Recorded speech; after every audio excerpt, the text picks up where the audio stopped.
Hello, everyone. This is Al Fadi, and I want to welcome you back to a continuation of this fascinating video series on the possible origin of the Quran.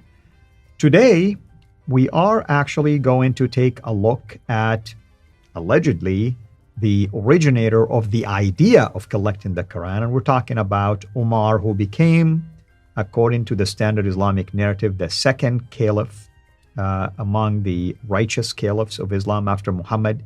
The traditions say that he was the one who prompted Abu Bakr to collect the Quran for the first time. It was his daughter Hafsa, that happened to be one of the wives of Muhammad, that preserved that copy.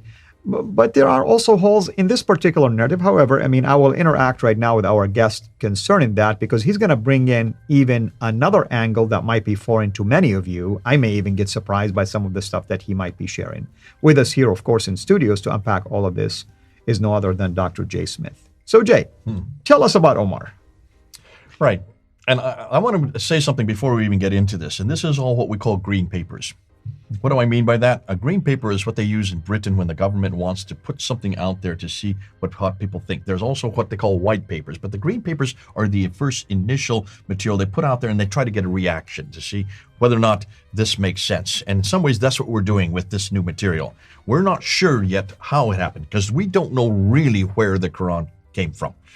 But we now think we are starting to get some ideas of where it could have come from, and we need to connect the dots. That will probably take another 2 or 3 years before we do that. But nonetheless, in 2022, what are we saying? What are we looking at? Well, in 2022, this is what we know. So I'm putting the date there. So if in 2024 and 2025, Jay, you said this. Or Al-Fadi, you said this. You're changing your story. Yes, we're going to have to, depending on what the evidence shows. Yep, that's scholarship.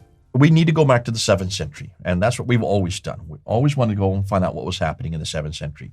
And in the 7th century, we do have a man named Umar. Now, don't get confused with Umar the Caliph. That's not Umar the second Caliph, that the standard Islamic narratives. In fact, the standard Islamic narrative Umar lived way down in Medina. This guy did not live in Medina. He actually came from Hira, which is in Iraq, which is today Kufa, just south of Baghdad today, which used to be called Ctesiphon back then. And he was a Jew. He was not a Muslim. However, in 647, he commissioned a coin. And the coin had, in 647, has a name named Muhammad on it. It's a coin that was commissioned by Umar. It's an image of a king. It's probably his image. And he has a cross in his hand. What does that suggest if he has a cross in his hand? Well, the cross, of course, represents Christianity. So this is a Christian king. Right. Oh, that's interesting. Why would someone be calling Muhammad? Why would he have the word Muhammad there if he's a Christian king? Can you see there's a problem there? Right. So this has been causing a lot of problem for the numismatists. Numismatists are experts in coins, and they are the ones who are having to look at these coins, and they're trying to do what Van Putten did at the beginning of the series. They're trying to take the standard Islamic narrative, and they're trying to put it into these coins here, and they're finding a problem here because it just doesn't make sense. You can't have a Muslim Umar who is down in Medina with a cross in his hand, right, and referring to Muhammad. It just doesn't make sense. So you've got to find out what's going to come out, what it's going to be sifted through. Then you have to sift it. And what you sift is just follow the coins. Just follow what's happening back then. And what we do know is that this Umar in 644 had a debate. And he had a debate with a guy named John the Setter. This debate, after it, this John the Setter, he then at this time, he was debating about this Diatessaron. The Diatessaron is what? Do you know anything about the Diatessaron, written by Tatian? Well, that's basically the harmony of the Gospels. You take the 4 Gospels put together like in a one full story, technically speaking. Okay. He lost this debate to John the Setter, and of course, he was given this Diatessaron. Now, Diatessaron would have been written in Syriac. Right. So it's a Syriac copy of this what Tatian put together as a compilation of the 4 Gospels. He then met a guy named Gabriel and got really influenced by this Gabriel, who was a priest.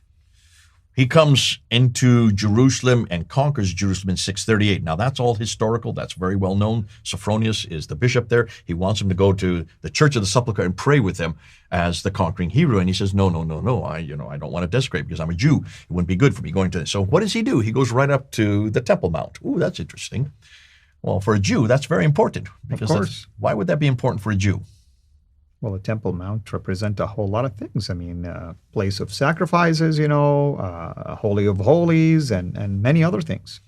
He wants to basically go back to where David's temple was, which is on Mount Moriah, which we now know as Marwa and Safa. Marwa is where the Dome of the Rock sits. If you want to look at where it is today, it's where the Dome of the Rock sits.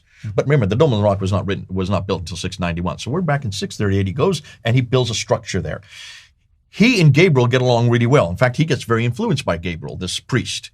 And Gabriel gives him a book. And he gives him a part of this diatessaron, this Syriac text. And it's fascinating because it looked like what he gave Umar was what then became the Quran later on. So we're talking about the 7th century. And this is what we're looking at. We're zeroing in on this because this is interesting. Now, stop and ask yourself, back in 2015, they came across the Birmingham Folios, which is 3 stories. A story of the 7 sleepers of Ephesus, the story of James the Lesser, and the story of Moses.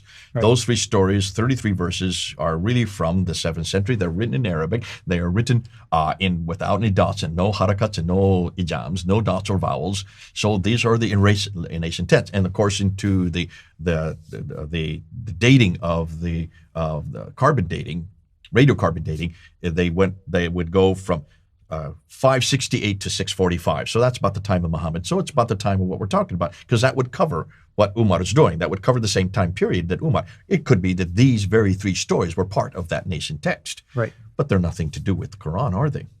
Well, they are today, but they're nothing to do with Islam. Maybe that's a better way to say it. At least those stories are affiliated with a Christian, type of heritage. Exactly. Yeah. Now, this Jew who's given this book in 638 coins this coin in 647. What happened between 638 and 647?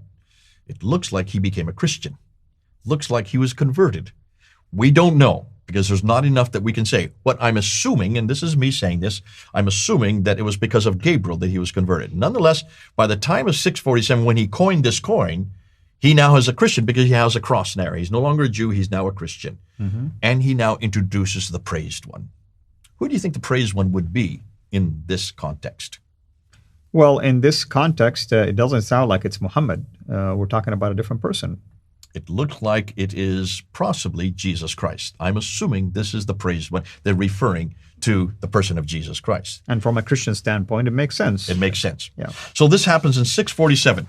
Now, let's now turn to the 9th and 10th century when you get to the standard Islamic narrative. What does the standard Islamic narrative say? This Muhammad receives a text from Gabriel. That's right, which is an angel. And who is the Gabriel in the 7th century? He's a priest. The one you mentioned is a priest. His name is Gabriel as well. Right.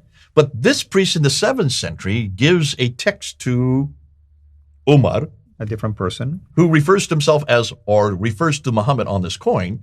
Can you see they've taken what was probably an original story, which did exist and has been passed down, had been recounted orally over the centuries, because now we're into the 8th century, going into the 9th century. So 200 years later, the story about Gabriel, the priest who gives this book, the Diatessaron, to this conqueror of Jerusalem, whose name is Umar.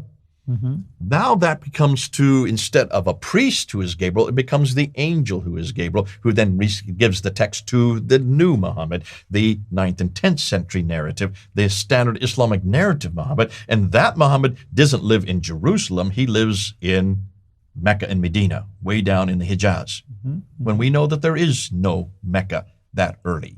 Medina, yes, it was called Yathrib. So even the name is wrong, and the place is wrong. This is what we're starting to see. We're starting to see kernels of truth that are there in the 7th century that are then embellished and changed, using sometimes the same name, and introduced as another narrative by the 9th and 10th century. Hold on to that, because that's going to become important as we now move into the next episodes. One last question before we wrap this up. Someone might ask, so where did we get this information from about the Umar and the priest Gabriels? I want you just to reiterate it one more time for people to know that there are sources that you're basically referring Oh, these are all sources well known. These are sources from, these are the documents that are written. This is in Robert Hoyland's book, Got it. Islam as Seeing Islam seeing as other others side. as other Sodomites, looking outside of the tradition and seeing what we really know from the 7th century. Now, what Robert Hoyland did in 1997, he took all the stories that existed in that area that are from the 7th century and the 8th century, not from the 9th and 10th century. He wanted to see what actually was what we have on the ground. This story is in his book, on Hoyland's book that came out in 1997. And that's a very scholarly book, of course. I mean, we're not talking about just mediocre amateur writing. It's here. a treasure trove. Absolutely, absolutely. I have it on my shelf. So that's great. Thank you so much, brother. Next time, I guess we are going to start to venture into the rasm and the dotting and the vowel markings and so on and so forth. Now we're going to move into the 8th century and say what happened then with that original text. What then went wrong? To assist in reading it, actually. There you go. Yeah. Well, everyone, hopefully, you've been tracking along with us, and hopefully you have been enjoying everything that we presented to you. As always, we welcome any of your comments and interactions with us. Until we meet again next time, have a blessed day.